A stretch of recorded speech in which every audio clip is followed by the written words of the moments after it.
அத்தியாயம் 17. மின்னல் வேகக்காரன். வெள்ளையனின் நிலையை பார்த்து அவனுக்கு கண்டிப்பாக கோழை பட்டம் கிடைக்கும் என்று அனைவரும் உறுதி செய்து விட்டனர். ஆம், இதற்கு பிறகு அவன் ஓட முயற்சி செய்தால் அந்த இருசக்கர வாகனத்தை கூட அவனால் தொட முடியாது. பின் எவ்வாறு அவன் சாலையை கடப்பது? அதனால் கூட்டத்தில் இருந்த சிலர் கோழை கோழை கோழை என்று கத்தத் தொடங்கினார்கள். உண்மையில் தான் ஒரு கோழை என்று ஒப்புக்கொள்வது போல் வெள்ளையன் அவனது தலையை தொங்கவிடும் நேரம் அதிவேகத்தில் அவனை கடந்து ஏதோ சென்றது. அது என்னவாக இருக்கும் என்று அவன் நிமிர்ந்து பார்க்கும் நேரம் அவன் முன்னால் அந்த டுப்பு டுப்பு வண்டியும் கடந்து சென்றது. வெள்ளையன் எவ்வாறு அதிர்ச்சியில் பார்த்தானோ அதே அதிர்ச்சி அங்கிருந்த அனைவருக்கும் இருந்தது.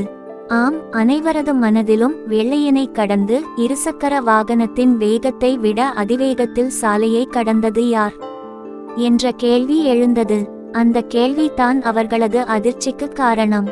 அனைவரது முகத்திலும் அதிர்ச்சி இருந்தாலும் பலராம் ஒருவனது முகத்தில் மட்டுமே ஒரு வகையான திகைப்பு கலந்த சந்தோஷம் இருந்தது. அதை கவனித்த கருப்பன், ஒருவேளை அது அந்த முயல் குட்டியாக இருக்குமோ என்று சாலைக்கு அந்த புறம் பார்த்தான்.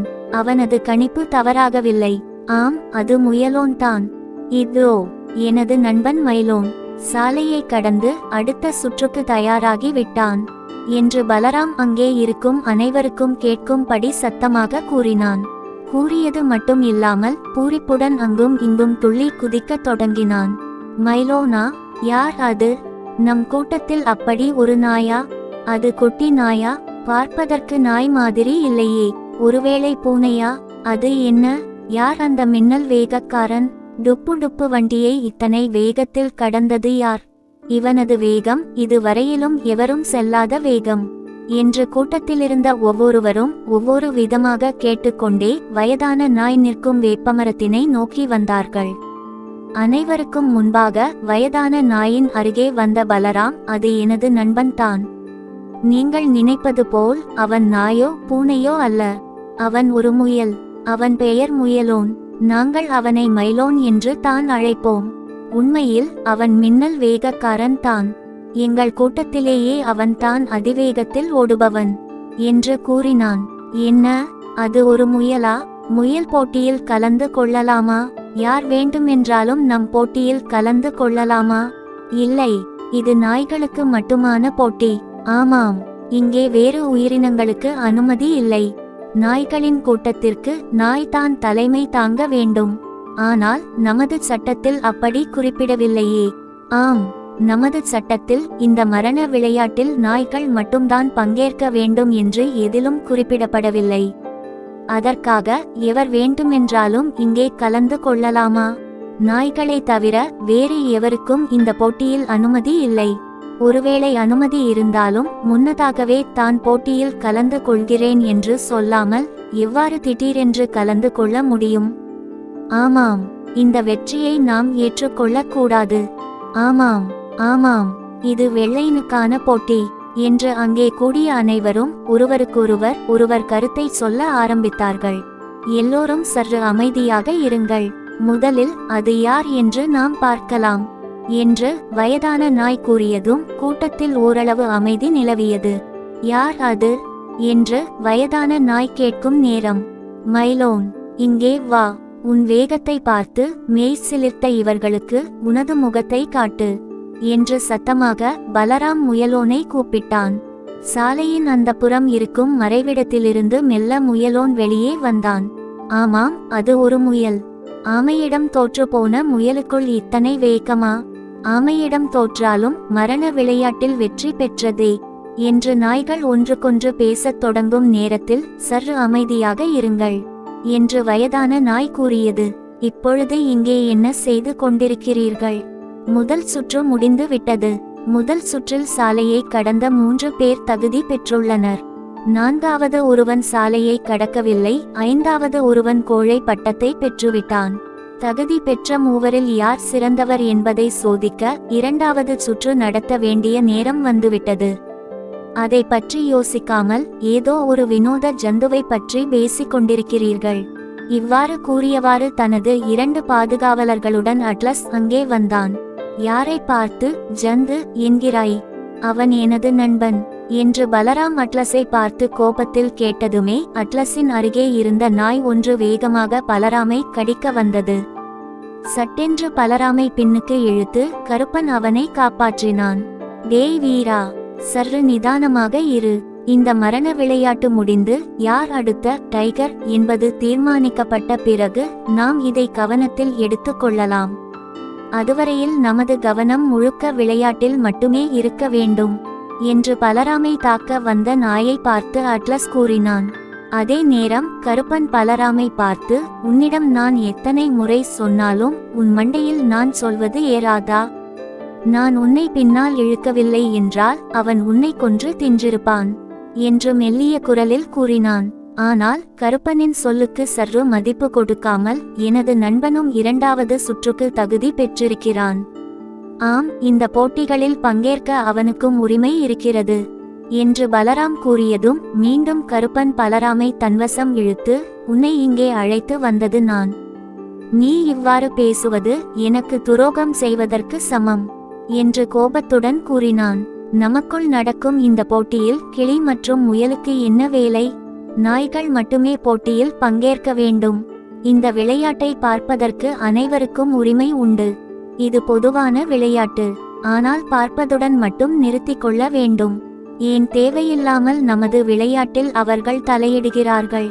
ஆமாம், அவர்கள் வந்த வேலை எதுவோ அதை மட்டும் அவர்கள் பார்த்தால் நன்றாக இருக்கும். இந்த கிளி ஒன்றும் தேவையில்லாமல் பேசவில்லையே, உண்மை தானே சொல்கிறது. ஆமாம், இந்த கிளி பேசுவதில் உண்மை இருக்கிறது. இது நாய்களுக்கான விளையாட்டு மட்டுமல்ல, பொதுவான விளையாட்டு. ஒருவேளை திடீரென்று காட்டிலிருந்து ஒரு சிங்கம் வந்து நம் போட்டியில் வெற்றி பெற்றால், அதை நமது கூட்டத்திற்கு தலைமை தாங்க வைத்தால் என்ன நடக்கும்? ஆமாம், காட்டிலிருந்து சிங்கமோ புலியோ வந்தால் கண்டிப்பாக அவர்களுக்கு வெற்றி கிடைத்துவிடும். அவ்வாறு நடந்தால் நம்மை அவர்கள் கொன்று தின்றுவிடுவார்கள். நம்மை கொன்று தின்ன வேண்டும் என்ற எண்ணம் இருந்தால் அவர்கள் எதற்காக போட்டியில் கலந்து கொள்ளப் போகிறார்கள்? நேரடியாகவே நம்மை அடித்து தின்றுவிடலாமே. ஆமாம், அவர்கள் சக்தி வாய்ந்த உயிரினங்கள். ஏன் அனைவரும் தேவையில்லாமல் பேசிக் கொண்டிருக்கிறீர்கள்? இந்த பிரச்சனைக்கு ஒரு தீர்வை நமது வயதான நாய் பைரவர் கூறுவார். ஆமாம், பைரவர் சொல்வதையே நாம் கேட்க வேண்டும். பைரவருக்கு தான் அனைத்து சட்டங்களும் தெரியும். அவர் என்ன சொன்னாலும் அதற்கு ஏற்ப நாம் நடந்து கொள்ளலாம். ஆமாம், நீங்கள் சொல்வதை நாங்கள் கேட்போம். நீங்களே இந்த பிரச்சனைக்கு ஒரு தீர்வு சொல்லுங்கள் என்று நாய்களின் கூட்டத்தில் மீண்டும் கேள்விகளும் பதில்களும் எழுந்தன. பைரவர் இதற்கு பதில் சொல்லட்டும் என்று சொல்லிக்கொண்டே நீங்கள் அனைவரும் பேசிக்கொண்டிருந்தால் என்ன அர்த்தம்? அமைதியாக இருங்கள் என்று அட்லஸ் கூறியதும் கூட்டத்தில் அமைதி நிலவியது. எங்கள் அனைவருக்கும் முன்னோடியாக இருக்கும் பைரவரே, நம் இனத்தின் சட்டங்களும் விதிகளும் அனைத்தும் உங்களுக்கு நன்றாக தெரியும். அது மட்டுமல்லாமல் எது நல்லது எது கெட்டது என்பதையும் நீங்கள் நன்கு அறிவீர்கள். இப்போது நீங்கள் சொல்ல போகும் வார்த்தை நம் இனத்தின் எதிர்காலத்தை தீர்மானிக்கும். அது எவ்வளவு பெரிய தாக்கத்தை நமக்கு ஏற்படுத்தும் என்பதையும் உங்களுக்கு எந்த மாதிரியான பலனை கொடுக்கும் என்பதையும் யோசித்து நீங்கள் நல்ல முடிவை சொல்ல வேண்டும் என்று அட்லஸ் மறைமுகமாக பைரவரை மிரட்டினான். அட்லஸின் வார்த்தைகளின் பின்னால் இருக்கும் மிரட்டல் மற்ற நாய்களுக்கு புரிந்ததோ இல்லையோ, பலராமிற்கு நன்றாகவே புரிந்தது. ஆகையால் நீங்கள் எந்த பதில் கூறினாலும் அது நேர்மையாக இருக்க வேண்டும் என்று பலராம் நேரடியாக சொன்னான். உங்களை போன்ற சான்றோர்கள் எப்போதும் சத்தியத்திற்கே துணை நிற்பார்கள். தேவையில்லாத எதற்கும் பயப்படமாட்டார்கள். அவர்களுக்கு ஒரே பயம் இருக்குமானால் அது அவர்களது மனச்சாட்சி மட்டுமே. இந்த நேரத்தில் இன்னும் சாலையின் ஓரத்தில் அமைதியாக நின்ற முயலை ஒரு தடவை பார்த்துவிட்டு பைரவர் மெதுவாக பேசத் தொடங்கினார். நமது சட்டத்தில் நாய்கள் மட்டுமே இந்த விளையாட்டில் பங்கேற்க வேண்டும் என்று எங்கேயும் குறிப்பிடப்படவில்லை. அத்துடன் நாய்களை தவிர வேறு உயிர்களுக்கு அனுமதி இல்லை என்றும் கூறப்படவில்லை. இதை கேட்ட கூட்டத்தில் சிலர் கோபமாக கத்தினர். சிலர் பைரவரின் வார்த்தைகளை ஒப்புக்கொண்டனர். கூட்டத்தில் மீண்டும் அமளிதுமளி தொடங்கியது. அப்போது அட்லஸ் தலையிட்டு, நம் பைரவர் கூறியது உண்மைதான்.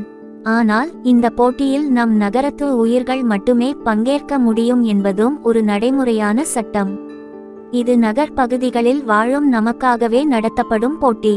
காட்டில் இருந்து வந்த பிற உயிர்களின் போட்டி அல்ல. என்று தெளிவாக அறிவித்தான். அட்லஸின் இந்த வார்த்தைகள் பலராமிற்கு பேரதிர்ச்சியை ஏற்படுத்தின.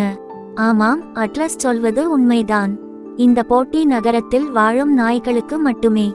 ஏனெனில் இதில் வெற்றி பெறும் டைகர் நம்மை நகரத்தில் நன்றாக வழி நடத்த வேண்டும் என்பதற்கும் நமக்கு வரும் பிரச்சனைகளை சமாளித்து நமக்கு நல்ல வழிகாட்டி இருப்பதற்காகவே தேர்ந்தெடுக்கப்படுகிறார் என்று கூட்டத்தில் இருந்து ஒரு நாய் கூறியது.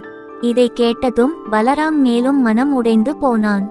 ஆம், முயலோனுக்கு கிடைத்த நல்ல வாய்ப்பு வீணாகி விட்டதே என்று அவன் வருந்தினான்.